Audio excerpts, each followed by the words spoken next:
amigos, estamos aqui mais uma vez para um novo YouTube. Não se esqueçam de se inscrever. Se já me conhecem, já podem curtir, compartilhar e depois colocar comentário.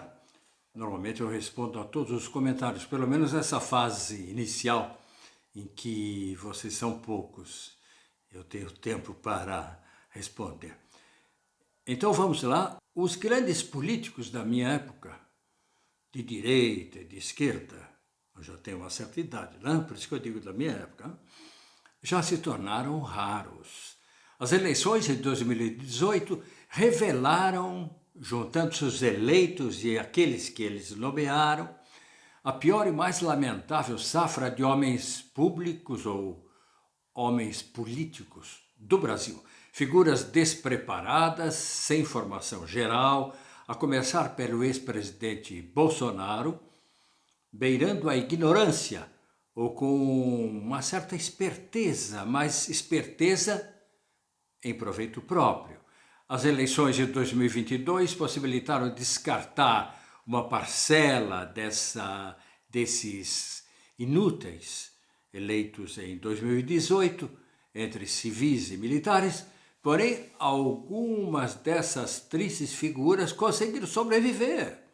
E lá estão, no Senado e na Câmara dos Deputados. E agora que se decidiu a inelegibilidade do presidente Bolsonaro até 2030, já que Bolsonaro vivia obcecado pela ideia de se tornar ditador e formar uma dinastia, a dinastia Bolsonaro, é normal se imaginar com quem se poderá evitar o retorno da extrema-direita. A imprensa em geral, antes mesmo da decisão do Tribunal Superior Eleitoral, já tinha selado o caixão e feito o velório do mito, o mito cuja morte política já não provoca mobilizações nas ruas e nem mesmo uma motociata funerária como se poderia esperar. Já se fala descaradamente nos meios da direita, nos sucessores do Bolsonaro. Será ainda o discreto Tarcísio de Freitas, governador de São Paulo, eleito por Bolsonaro para dirigir os paulistas e paulistanos, na expectativa de ter uma base sólida que lhe ajudasse, já que ele imaginava que conseguiria dar o golpe e se manter no poder. Isso não aconteceu. Então, será que Tarcísio de Freitas irá assumir o papel do Bolsonaro nos próximos anos? Vamos ver.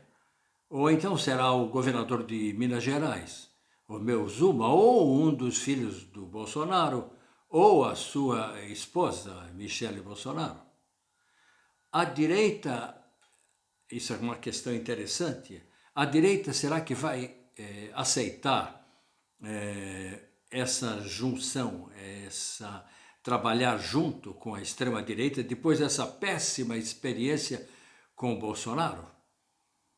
E os líderes evangélicos, por quanto é que venderão desta vez o apoio das igrejas aos seus cegos seguidores? Do lado do centro e da esquerda, o presidente Lula conseguirá manter a mesma forma física até 2026 para disputar uma reeleição?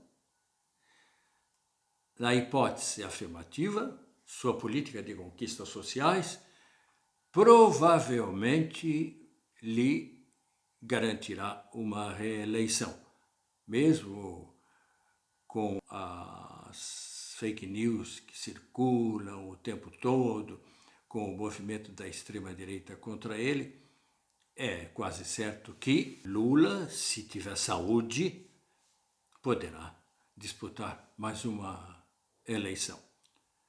Mas numa hipótese negativa, em consequência do cansaço físico de Lula, o centro e a esquerda poderão ter um problema. Porque, por exemplo, Haddad já tentou e Marina Silva já tentaram candidaturas à presidência e não deu certo. Quem é que poderia, então, preencher? Haverá, evidentemente, uma figura que tem se sobressaído como Flávio Dino, ministro da Justiça, figura física e política que vem ocupando todos os espaços. Porém, Dino já tem contra ele uma máquina azeitada, avaliada em 30% de eleitores, que são os evangélicos. Diante das atitudes, das decisões que Flávio Dino tomou desde a prisão do pessoal que estava lá acampado na porta dos quartéis, em nome de Deus e por aí, ele conseguiu fazer com que os evangélicos tenham anotado seu nome, eu acho que ao lado do Alexandre de Moraes. Vocês aqui me digam aí no comentário o que acham. Como resolver essa equação? Então me veio a ideia de uma solução ou de uma possível mudança nessa área, acompanhando os julgamentos da Comissão Parlamentar de Inquérito sobre os atos do 8 de janeiro. Em toda aquela confusão, aquela gritaria dos bolsonaristas, se sobressaiu pela sua objetividade, pela lógica e pela linguagem, um deputado federal que tem características de um tribuno, como há tempo já não se via, o deputado federal Henrique Vieira, do PSOL. Na inquirição do terrorista George Washington, que pretendia fazer um atentado à bomba no aeroporto de Brasília, Henrique Vieira demonstrou humanidade com relação a esse candidato a terrorista, fanático bolsonarista, e manteve um discurso digno dos grandes debates no parlamento. Não sei se outros colegas jornalistas também tiveram essa mesma reação, mas Henrique Vieira se sobressaiu e me surpreendeu por propor ao UOL, numa entrevista, aquilo que venho anunciando e que venho pedindo desde o começo dessa relação impura e escandalosa dos evangélicos com a extrema-direita, nazifascista. Uma possível investigação dos pastores responsáveis pela utilização de suas igrejas como focos golpistas contra a democracia. Isso é muito importante. Vejam só o que disse Henrique Vieira, entre aspas. Todos os grupos e pessoas golpistas que tiveram relação com a tentativa de golpe devem ser investigados, disse Vieira, e não há uma excepcionalidade pelo fato de serem religiosos.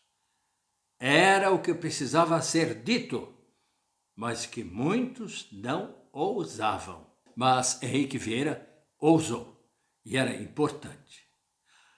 Mais uma frase dele. A extrema-direita, na política brasileira, procurou e concluiu uma aliança com a extrema-direita religiosa e capturou a narrativa simbólica do cristianismo para transformar o cristianismo num movimento de massas, colocando-o num patamar de articulação política, financeira, econômica, digital e institucional, transformando-o num projeto de poder com vocação autoritária.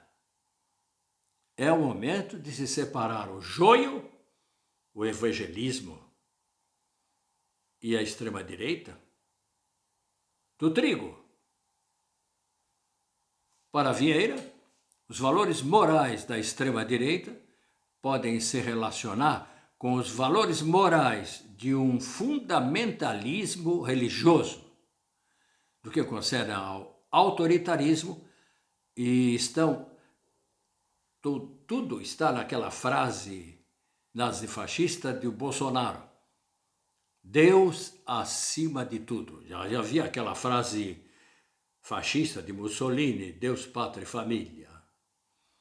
Esse movimento político-religioso de extrema-direita é igual ao que ocorre nos Estados Unidos.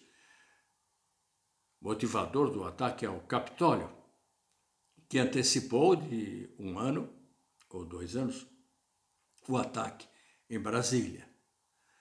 E implicou na mobilização de um planejamento digital, implica também no Brasil, de um planejamento digital, de um financiamento de missões religiosas, de congressos religiosos e políticos, conferências, geralmente de pessoas ligadas à extrema-direita, negacionistas, publicações teológicas e livros.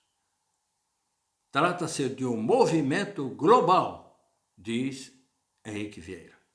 O deputado quer definir na Comissão Parlamentar de Inquérito os requerimentos e o plano de trabalho para as convocações das pessoas que disseram coisas desse tipo. Vejam só, a minha igreja pagou os ônibus, as viagens. A minha igreja organizou os ônibus. A minha igreja me estimulou para ir a Brasília, para saber quem são os pastores e quais são as igrejas envolvidas. O Henrique Vieira tem condições para fazer isso, sem ser criticado, sem dizerem que ele está perseguindo as igrejas, porque ele é pastor evangélico. Ele se licenciou da condição de pastor evangélico assim que foi eleito deputado federal. Alguma coisa que os outros deveriam fazer. E tem mais, ele é negro no Brasil, onde, ao contrário dos Estados Unidos, os negros têm pouca representatividade política. Começou agora com o governo de Lula, que aumentou bastante a participação de negros no governo. Senão, os negros sempre do lado de fora. Por isso, ao imaginar que figuras poderão surgir nestes anos, depois do fracasso golpista de Bolsonaro, depois do retorno de Lula, talvez não seja exagero citar o surgimento da liderança negra em vários setores. E, ao mesmo tempo, evangélica. É a primeira vez que falo positivamente dos evangélicos. Mas evangélicos de esquerda, do tipo de Henrique Vieira. Seria uma maneira de se contornar e de se acabar com o desvio religioso fundamentalista de extrema-direita que ocorreu no Brasil antes das eleições de 2018 e que se manteve durante esses 4 anos no poder. E seria também a questão de se pensar na possibilidade, enfim, de um presidente negro, o que seria muito correto. O Brasil é um país onde a negritude e a ascendência negra constitui uma maioria na população. Ter um presidente negro e, eu diria, por que não Henrique Vieira, seria uma ótima opção. O que você achou? Muito ousado? Não concorda? Concorda? Então, se você concorda ou não concorda, coloca um comentário. Se você gostou, mesmo discordando, ou se você gostou concordando, se inscreva aí no canal e curta e compartilhe com seus amigos e familiares. O nosso canal é pequeno, tem muita dificuldade para se desenvolver, porque eu estou sozinho nisso, mas se você e o outro aí, seu amigo, ajudarem, nós vamos em frente. Um grande abraço e até a próxima. Eu deixo uma perguntinha, talvez seja para a próxima. Por que será que não houve grandes manifestações quando o Tribunal Superior Eleitoral tornou Bolsonaro inelegível? Que seria, hein? Vamos discutir isso a seguir. Um abraço.